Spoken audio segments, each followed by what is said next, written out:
اچھا جی، بغاوت کا مقدمہ ایک درج ہوا ہے لاہور میں، تو اس میں یہ بھی خبریں آئیں کہ کابینہ 50% ادھر چلی گئی، کوئی آدھی ادھر چلی گئی، اور پرائم منسٹر نے کہا کہ یہ بغاوت کا مقدمہ نہیں ہونا چاہیے تھا، بغاوت کہہ لیں جو بھی اس کو نام دے لیں۔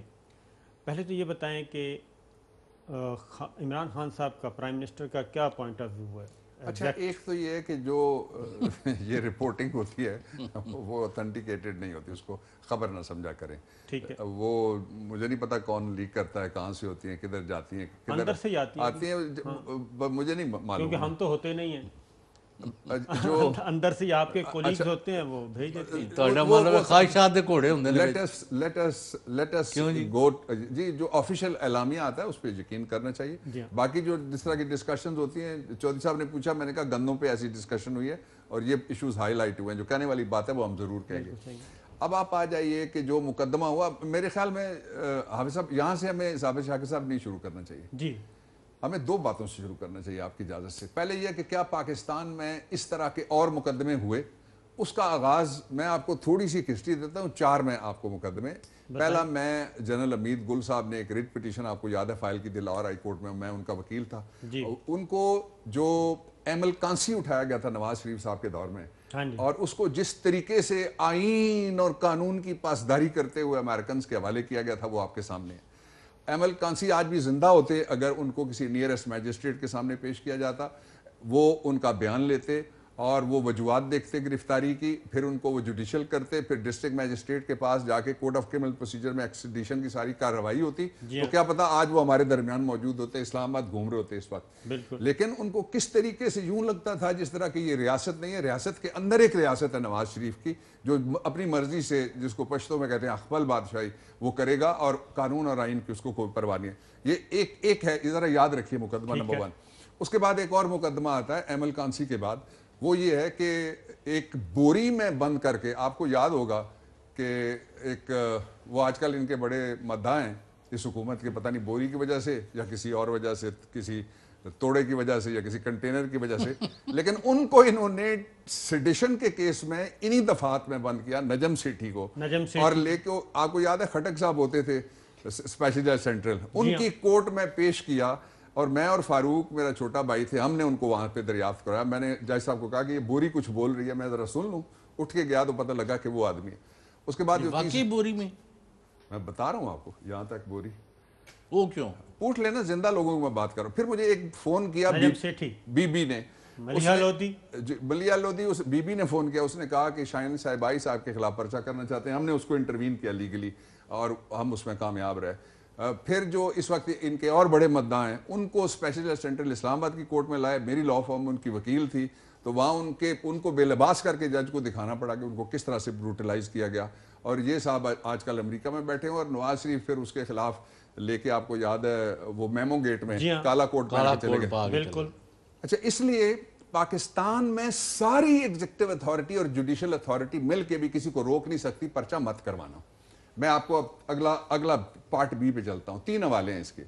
ایک یہ ہے کہ جب بھی کسی کے مذہبی جذبات مجروح ہوتے ہیں، اس سے پہلے ایک دفعہ نہیں 12 لوگوں نے درجنوں مختلف علاقوں میں پرچے کروائے یا نہیں جی؟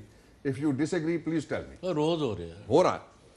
پھر اگر کسی کے قومی جذبات مجروح ہوتے ہیں، آپ مسلح افواج کو جب ان کے اوپر آپ حملہ آور ہوں گے تو یہ قومی جذبات ہیں، جب آپ عدلیہ پہ ہوں گے تو قومی جذبات ہیں، دونوں اداروں کے بارے میں لکھا ہوا ہے، ان کو آپ سکینڈلائز نہیں کر سکتے، بلیٹل نہیں کر سکتے، ان کو آپ بے توقیر کرنے کی کوئی کوشش نہیں کر سکتے۔ پھر آپ نے دیکھا کہ ان سب سے بڑھ کے جب بھی کوئی بات آتی ہے ناموس رسالت صلی اللہ علیہ وسلم کی، درجنوں جا کے لوگ پھر اپنی شکایت درج کراتے ہیں۔ اس لیے اگر کسی نے کوئی شکایت درج کرائی ہے تو کیا پاکستان نواز شریف کے لیے سرزمین بے آئین ہے؟ نون لیگ کے لیے سرزمین بے دستور ہے؟ آپ کو پتہ نہیں ہے کہ عدالتیں کس طرح سے ریلیف دیتی ہیں، کس طرح سے پرچے کویش ہوتے ہیں؟ اس کا طریقے 2 ہیں۔ ایک طریقہ یہ ہے کہ آپ سارے مفرور لندن میں اکٹھے ہو جائیں اور جتنی بھی کرپشن میں ملوث شخصیات ہیں ان کا آپ ایک اتحاد بنائیں اور کہیں پرچہ ہم اس طرح سے مقابلہ کریں گے۔ دوسرا وہ ہے جو قانون کہتا ہے، آپ جائیے نا اپنا بیان ریکارڈ کریں، نواز شریف کو فوراً واپس آ کے شاہدرہ والا کیس ہو، اسلام آباد کا کیس ہو، لاہور کا کیس ہو، کوئی کرپشن کا ریفرنس ہو, کوئی منی لانڈرنگ کا مقدمہ, ان کو عدالتوں کے سامنے, اپنے ملک اور اپنے آئین کے سامنے, جس کی بالا دستی کے لیے اس کیس میں بالا علیحدہ ہے اور دستی علیحدہ ہے. دستی پاکستان میں ہے, بالا بیرون ملک ہے, بالا بالا ہے قانون سے, آئین سے بھی بالا بالا, نظام سے بھی بالا بالا ہے, سب چیزوں سے بالا ہے. اس لیے میں سمجھتا ہوں کہ گفتگو یہ ہونی چاہیے پاکستان کے ساری اشرافیہ کو, یہ کرنی چاہیے جو ٹیلی ویژن پہ بیٹھنے والے ہیں, کہ نواز شریف صاحب کیا قانون سے ماورا ہیں کہ اگر کوئی شکایت آ جائے تو وہ پیش نہیں ہوں گے. اب یہی تو بات ہم آپ سے پوچھ رہے ہیں کہ انہوں نے ایک گفتگو کی, وہ گفتگو بالکل اسی طرح تھی جیسے الطاف حسین کی تھی.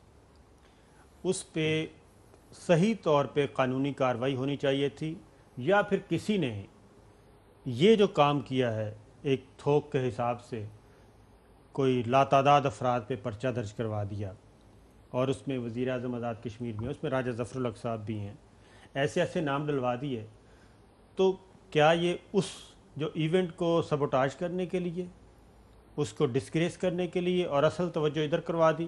آج آپ نے پتہ دیکھا ہے کہ وہ ان میں سے 2 ملزمان گئے ہیں اور وہ ایس ایچ او کے سامنے کیا انہوں نے کہا یہاں ہمیں گرفتار کریں.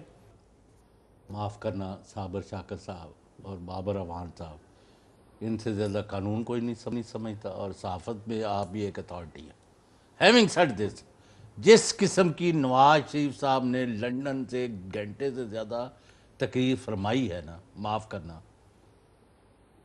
میں آپ کو کہہ رہا ہوں کہ 22 کروڑ پاکستانیوں کو, ان میں سے ہر ایک کو ایک پرچہ ان کے خلاف, ملک دشمنی کا, فوج دشمنی کا, پاکستان دشمنی کا, ہندوستان کی حمایت کا, اور پاکستان کے دشمن کے ہاتھوں میں کھیلنے کا, اور ان کے گماشتوں کے کردار کے کرنے سے ان کے خلاف ہر جگہ پرچے ہونے چاہیے.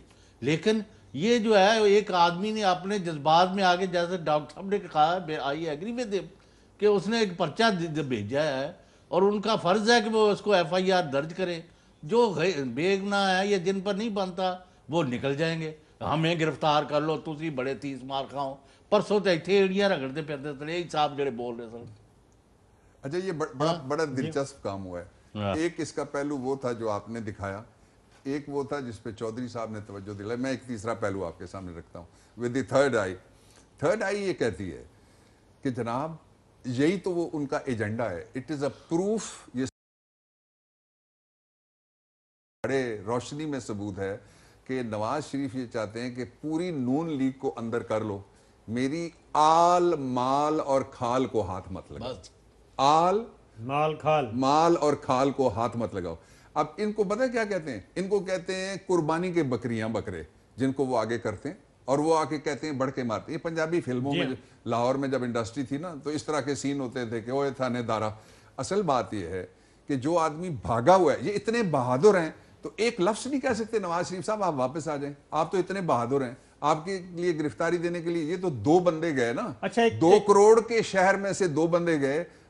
اگر 2 کروڑ کا شہر ان کا ہے سارے کا سارا جس طرح وہ کلیم کرتے ہیں, 22 کروڑ لوگ ان کے ساتھ ہیں, گھبراہٹ کس چیز سے, واپس کیوں نہیں آتے؟ اچھا, ایک دوسرا آپ نے کہا کہ وہ الطاف 2 کی زبان بولتے ہیں. میں تھوڑا سا اضافہ آپ کی اجازت سے جو سب کرنا چاہتا ہوں. آپ نے بکرم سنگھ کا بیان سنا ہے جس میں انہوں نے کہا کہ جو ایپی سینٹر ہے پاکستان کی, جو کور ہے اس کو ہٹ کرو, اور وہ ہے افواج پاکستان. بالکل, یہ آرمی چیف ہے انڈیا کا Bikram Singh, he is not an ordinary person. ان کا جنرل بخشی جرنیل ہے بھارتی افواج کا. یہ بھارتی فوج کی اسٹیبلشمنٹ اور بھارتی قوم کی اسٹیبلشمنٹ بول رہی ہے. اس نے بھی یہی بات کی ہے. پھر ان کا میجر آریا ہے, اس نے بھی یہی بات کی ہے. اگر ان کے لفظ بھی ملتے ہیں, آئیڈیاز بھی ملتے ہیں, زبانیں بھی ملتی ہیں, تو پھر جس طرح چودھری صاحب نے کہا کہ کل کوئی اور چلا جائے تو کیا یہ سارے پرچے کوئی ایک آدمی کرا رہا ہے یا کوئی اور کرا رہا ہے؟ اور آخری بات اس پہ جو میں کہنا چاہتا ہوں وہ یہ کہ نواز شریف صاحب کا آل مال اور کھال بچانے کے لیے یہ سارے کارکن اس طرح کے جو گرفتاریاں دینے والے ہیں, یہ سارے جیلوں میں پڑے ہوئے تھے. ان میں ایم پی ایس تھے, ایم این ایس تھے. انہوں نے مشرف سے معافی مانگی. اور میں آپ کو بتاؤں, اب وہ دنیا میں نہیں رہے وکیل صاحب. میں اٹک قلعے میں گیا, میرے پاس 7-8 مقدمے تھے.